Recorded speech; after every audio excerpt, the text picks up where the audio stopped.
Ah, the Cards and the Mets. What memories that rivalry brings. Everything from the Tommy Herr Grand Slam home run on seat cushion night back in 1987 to Yadier Molina's game-winning 3-run homer in Game 7 of the NLCS back in 2006. Will there be more history this weekend? Find out next. We're going out tonight to kick out every night, take anything we want, drink everything inside. We're going till the world stops turning while we burn it to the ground at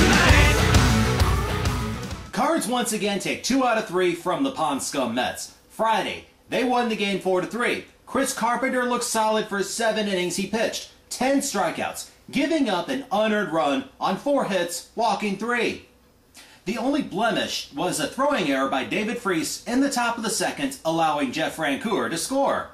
However, he did redeem himself, going 3 for 4, scoring a run, and making a spectacular catch in the 8th, with runners on 2nd and 3rd, robbing former Cardinal great Fernando Tatis and the Mets of 2 runs. Of course, the big hero was Felipe Lopez, who hit the game-winning grand slam in the bottom of the 7th for the win, although Ryan Franklin did allow 2 runs in the top of the 9th. We go on to Saturday, a game that goes 20 innings, 6 hours and 53 minutes in duration, and we still lose 2-1. Before all the craziness ensued, Jaime Garcia looked awesome. 7 innings, 5 strikeouts, 1 hit, and 2 walks. He didn't give up a single hit till the top of the 6th inning. Unfortunately, Johan Santana was also just as impressive. However, the Cardinals bullpen, they didn't give up the 2nd hit till the top of the 12th inning. It was the offense that had numerous opportunities to end it, but didn't.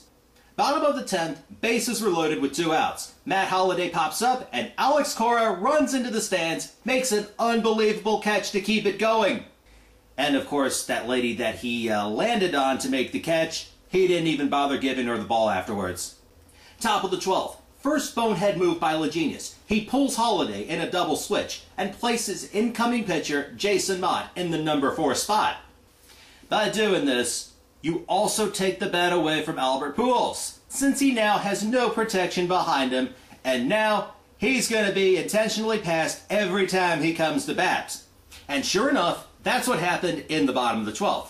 Pujols walks, leaving the bases loaded with 2 out, and Brian Anderson on the bench is your last hitter. This would have been a great opportunity for him to pinch hit, make his major league debut, and possibly be a hero. But no! LeGenius sends Mott out there, he strikes out swinging, and we continue. 14th inning, Mather doubles, Ryan gets on via a throwing error, Schumacher and Ludwig both strike out. Guess what happens next? Pujols, once again, intentionally walked to load the bases. Anderson, he's still on the bench. Blake Hawksworth comes out there, looks at a 3rd strike, and the game keeps going. 15th inning, 2 down, Lopez walks, and Joe Mather singles, getting Lopez a 3rd. But Brendan Ryan grounds out, and absolutely nothing is settled. Now in the 16th, Mets strand a runner on 3rd. Ryan Ludwig and Albert Pujols both single. Brian Anderson finally comes into the game to pinch hit. He grounds out to 2nd, but Ludwig makes a huge running mistake. He tries to score on the groundout, and instead of trying to get past the catcher, he stops dead in his tracks and tries to go back to 3rd, ending up in a rundown. And we're still scoreless.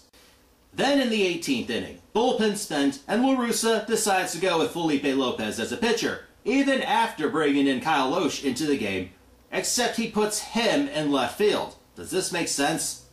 Anyhow, Lopez gets Blanco to pop out, Valdez gets a hit, but is nailed at 2nd. Pagan walks, and Jacobs flies out. The plot thickens in the 19th inning. Joe Mather is now on the mound, and can't find the strike zone to save his life. He walks Reyes. Castillo sacrifice bunts him to 2nd. Wright's intentionally walked, and Jason Bay is hit by a pitch to load the bases. And that leaves Jeff Francoeur to hit a sacrifice fly to Kyle Lohse to get Reyes home and break the scoreless tie. Bottom of the 19th, K-Rud finally enters the game. It's pretty much over, right? Well, he walks Ludwig, and then gets called out trying to steal 2nd on what was a very questionable call. This is costly, as Pujols doubles, and Molina drives him in to tie things up. could have had the win if Ludwig was safe. 20th inning, Mather back out there for a second straight inning. He gives up 2 straight hits, and Jose Reyes flies out to center field, and Angel Pagan scores what would be the winning run. Bottom of the 20th. Jerry Manuel does what every other manager in baseball that isn't named LeGenius does in this situation. He brings in one of his starters, named Mike Pelfrey. Cards once again try to rally with 2 out, but Ludwig grounds out, and finally the game is over. La Russa comments after the game about putting in Lopez and Mather to pitch. He basically said this: if Rick Ankiel was here, I'd ask him to pitch. You know what the only problem with that is?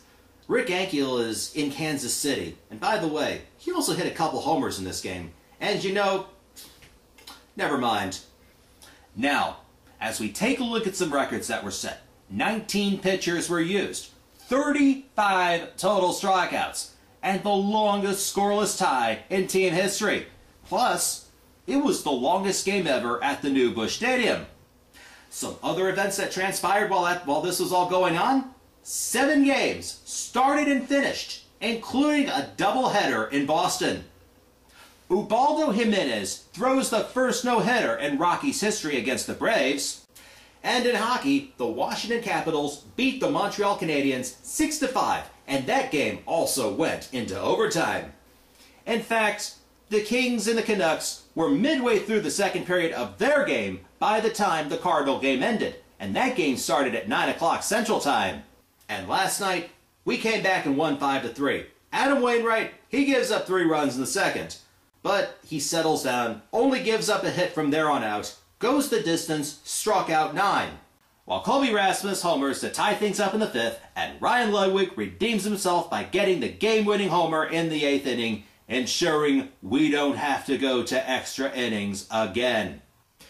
Let's hope the Cards get some rest last night, and they'll probably need it, as they're off to the desert facing the Arizona Diamondbacks for the next 3 days, before another day off on Thursday, then out to San Francisco.